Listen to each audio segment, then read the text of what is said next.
So I got this question that came in from Aaron. In 15 years, on a scale of Joey Harrington and Justin Herbert to Anthony Brown and Dakota Prukop, how did Mariota not get in there? I don't know. Where will Dillon Gabriel fall in terms of being a positively memorable player slash quarterback for Duck fans? Here's what I really hope doesn't happen. It's really easy to do because of how the last two seasons have gone, but I think with time it will get better. Time heals all wounds, as they say.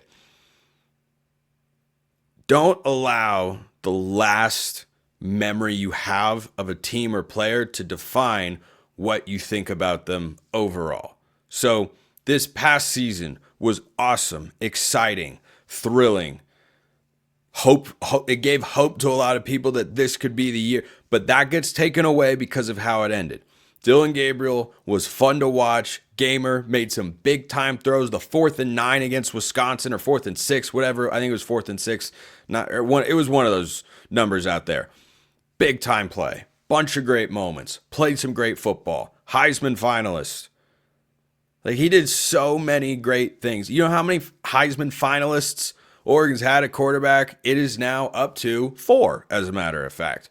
Joey Harrington, Mariota, Bo Nix, and now Dillon Gabriel. So I will speak to quarterbacks that I have seen in my life, because I don't remember watching Joey Harrington. I'm not quite old enough for that. The first Oregon quarterback I remember watching was Kellen Clemens. That was the guy who really got me hooked on Oregon football. And then there was Dennis Dixon, Brady Leaf, and Justin Roper, and Jeremiah Masoli, and all these different guys, right?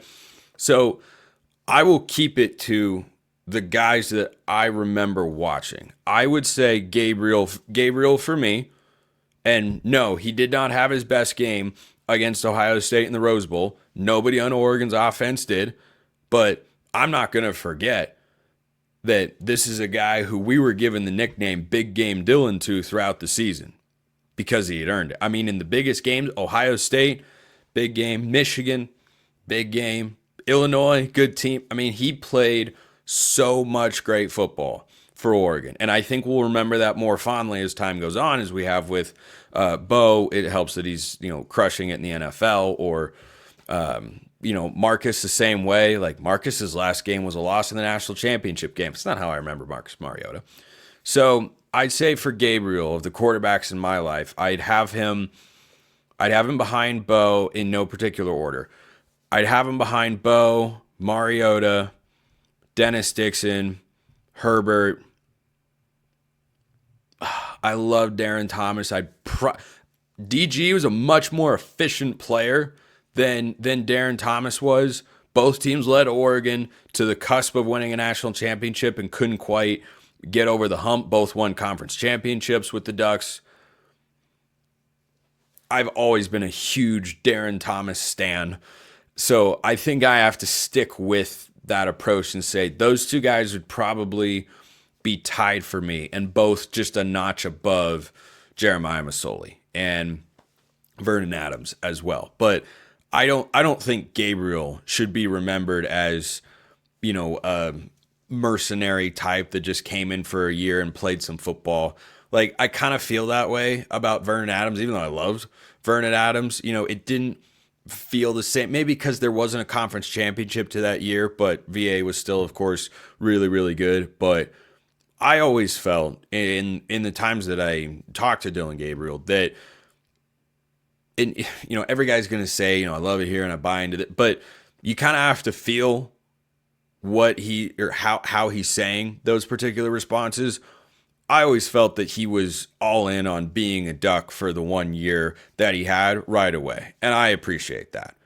I didn't think he was a guy that just wanted to come in, get a big NIL deal, and try to up his NFL draft stock. Like, I think he genuinely loved it, and I will remember him incredibly fondly for that. But in terms of all-time Oregon quarterback play, I'd have him behind Dixon. I mean, you'd probably say Joey Harrington as well. But again, I'm just going off guys that I've watched extensively, which has been a while now, but certainly not as long as a lot of you out there. I'd have him behind Mariota and Bo and Dennis Dixon and Herbert. And that's probably it. And then I have him tied with Darren Thomas, who I've always been a huge fan of. So I like that question. Always down to give DG some love because he was awesome this year. Dylan sending this question. I think we are a Seton transfer away from winning the Natty. Said the same about Downs last year. Well, Dylan, you got two things wrong here. First of all, the player you're referring to, Jordan Seton, who's a 5-star offensive tackle, went to Colorado, started as a true freshman this past year. He is not going to be leaving Colorado, at least not that I have heard. And I also don't think Oregon would be a candidate if he were to leave the Buffs. Secondly, I don't think that's the missing piece from Oregon here. Now, maybe that's because I don't have, national championship expectations for Oregon in 2025. I expect them to make the playoff. I want them to prove me wrong. I just don't expect them to be at that level as I did coming into this 2024 season. But one thing to note about, the transfer portal high school player discussion that rages amongst fans, particularly online all the time, is sometimes you are that one right player away from getting where you need to go. There was this press conference clip going around from Ryan Day back when he was told, he was in the middle of a press conference, and then he was told that they got a commitment from this guy named Jeremiah Smith. And he reacted in this way where he was trying to keep his cool, essentially. But he knew. He knew what they had just gotten. And yeah, that guy's a monster. We all saw that. And he just made the play to help Ohio State clinch the national championship. Sometimes you are one player away. What's the biggest complaint Oregon fans fairly had after the Rose Bowl and the season writ large when looking at Oregon's defense? Feels like they have to be better and more productive at the safety position. A guy that Oregon was after in the transfer portal cycle last year was Andrew Makuba, the transfer from Clemson. I don't know if you watched him play for Texas at all this year, but that Texas defense for a long time, and I just discussed this for a while on Locked On College Football, was one of the most underrated units in the country, and then everyone came around to realize, hey, I think this Texas defense is really good.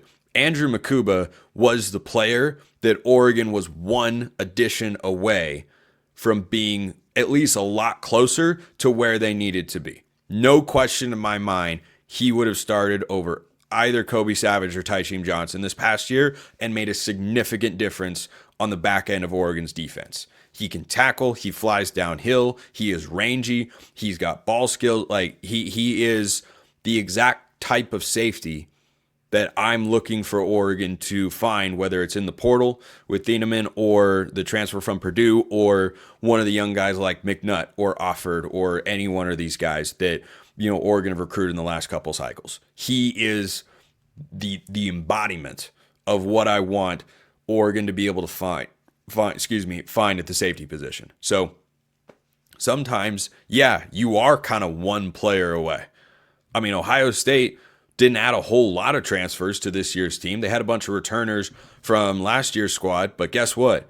Adding Caleb Downs, boy, that made a heck of a difference, didn't it? That defense is really, really good, the best in college football, and Caleb Downs is a big reason why. So you can be one player away from taking a significant step forward at a non-quarterback position.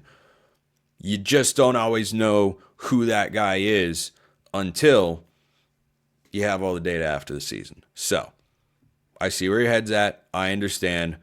But no, Oregon's not a Jordan Seton transfer away from a national championship.